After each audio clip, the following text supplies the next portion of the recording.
Hello, AtheistNikfub here. I'd like to apologize for my belated return to YouTube, but I'd like to get on to my next issue. Why and how I became an atheist.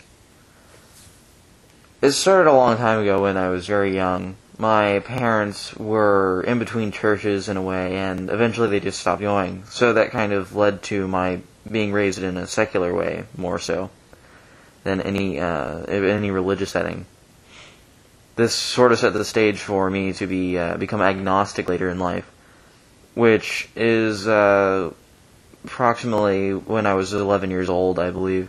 I started becoming agnostic. I hadn't thought about it previously because it wasn't that big a deal to me. Then, when I became an agnostic, I realized there was this gigantic world of information that I could look to see what the real answers were. So I started looking for different religions to answer my questions. First, I went to Christianity, of course. I even asked a priest once if he would tell me what he thought, and I wasn't exactly satisfied with his answers. I was also considering becoming a member of Islam at one point. I own a copy of the Quran now, but that also fell through.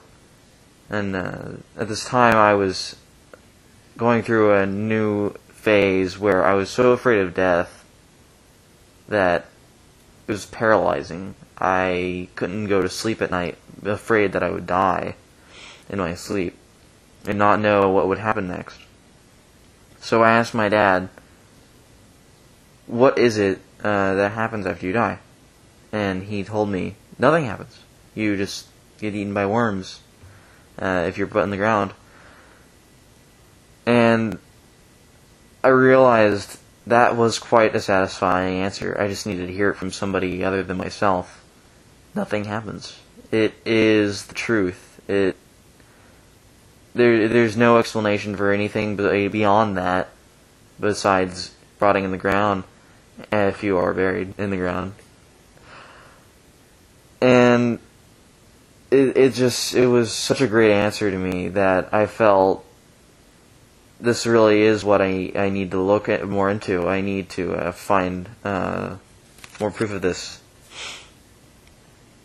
And I then became an atheist gradually over time. Eventually, after calling myself an agnostic for a couple of years, people still didn't know what it was. I decided it's best to just start calling myself an atheist. So, a couple of months back, that's what I started doing. And now here I am, AtheistNikfub. And it was not as big a deal as I was thinking it might be, but still people were quite indignant over my choice to become an atheist. My Christian friends and other religious friends, we've argued quite a bit since then, and it's only strengthened my resolve to increase knowledge throughout society and help people understand that ignorance is not a great way to live. AtheistNikfub, out.